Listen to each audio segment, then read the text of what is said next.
केंद्र आणि राज्य शासनाच्या वतीने पुणे जिल्ह्यात प्रधानमंत्री आवास योजना 2.0 शहरी राबवण्यात येत असून याकरिता केंद्र व राज्य शासनाकडून अनुदान उपलब्ध करून देण्याची सुविधा म्हाडाच्या वतीनेही पुणे जिल्ह्यातील नागरिकांना या योजनेअंतर्गत मुळशी तालुक्यातील नेरे आणि खेड तालुक्यातील रोहकल येथे घरे उपलब्ध करून देण्यात येतील।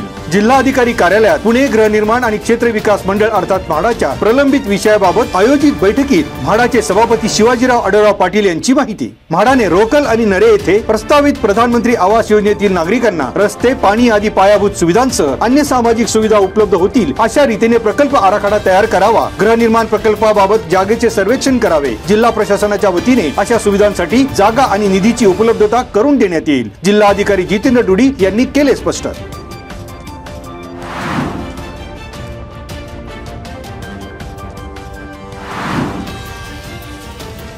चाकण नगर परिषदेकडून शहरात शुक्रवारी अतिक्रमण विरोधी कारवाईचा धडाका।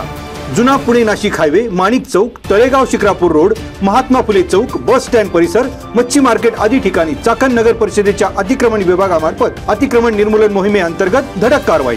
चाकण नगर परिषदेचे मुख्य अधिकारी तथा प्रशासक डॉक्टर अंकुश जाधव यांच्या मार्गदर्शनाखाली शहरातील अतिक्रमणावर कारवाईचा हातोडा। मच्छी मार्केट, मराठी शाळा, माणिक चौक आदी परिसराने घेतला मोकळा श्वास। चाकण नगर परिषदेने केलेल्या कारवाईनंतर मुख्य अधिकारी आणि चाकण नगर परिषद प्रशासनाचे शहरातील नागरिकांकडून होतंय कौतुक।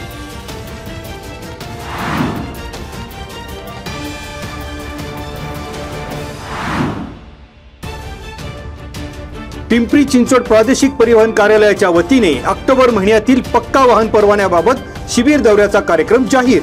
खेड तालुक्यात 6 आणि 7 ऑक्टोबर, मंचर 8, 9 आणि 10 ऑक्टोबर, जुन्नर 13, 14 आणि 15 ऑक्टोबर, वडगाव मावळ येथे 27 आणि 28 ऑक्टोबर, लोणावळा येथे 29 आणि 30 ऑक्टोबर रोजी होणार आरटीओचा शिबिर दौरा। 30 सप्टेंबर रोजी सायंकाळी 5 वाजता कोटा उपलब्ध होणार असल्याचे पिंपरी चिंचवड उपप्रादेशिक परिवहन अधिकाऱ्यांनी प्रसिद्धी पत्रकाद्वारे कळविले।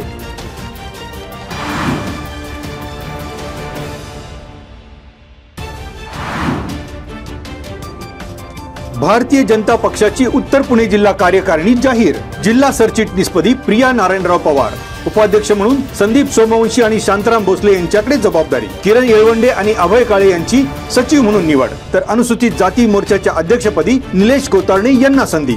कात्रज दूध संघाचे माजी संचालक चंद्रशेखर शेटे यांच्याकडे सहकार आघाडीची जबाबदारी, तर मनोज मांद्रे यांच्याकडे व्यापारी आघाडी।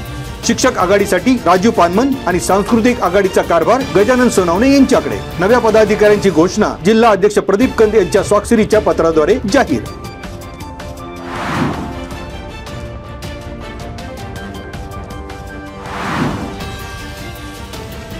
इंडियन ऑइल कंपनीच्या पेट्रोल पंप डीलरशिप कामी डिपॉझिट म्हणून 20 लाख रुपये घेऊन पेट्रोल पंपाची डीलरशिप न देता फसवणूक। काळूस येथील 33 वर्षीय तरुणाची आर्थिक गुन्हे शाखेकडे तक्रार। पेट्रोल पंप मिळवून देण्याच्या नावाखाली लाखो रुपयांची फसवणूक झाल्याचे उघड।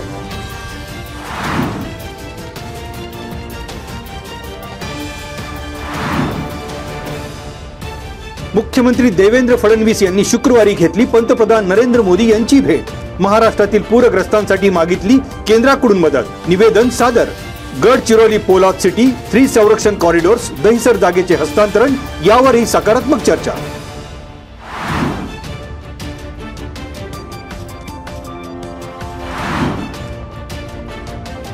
राष्ट्रवादी काँग्रेसच्या अजित पवार गटाचे बावळ विधानसभेचे आमदार सुनील शेळके यांच्या हत्येच्या कटाचा अतिरिक्त तपास करण्यासाठी विशेष तपास पथकाची स्थापना। राज्य शासनाच्या आदेशानुसार पिंपरी चिंचवड पोलीस आयुक्त विनयकुमार चौबे यांनी परिमंडल 2 चे पोलीस उपायुक्त विशाल गायकवाड यांच्या अध्यक्षतेखाली एसआयटी गठीत। पिंपरी चिंचवड पोलिसांनी 26 जुलै 2023 रोजी तळेगाव दाभाडे परिसरातून केलेल्या मोठ्या कारवाईत 7 सराईत गुन्हेगारांना ठोकल्या होत्या बेड्या। या तपासाअंती आरोपींकडे 9 पिस्तुले, 42 जिवंत काडतुसे, कोयते केले होते जप्त।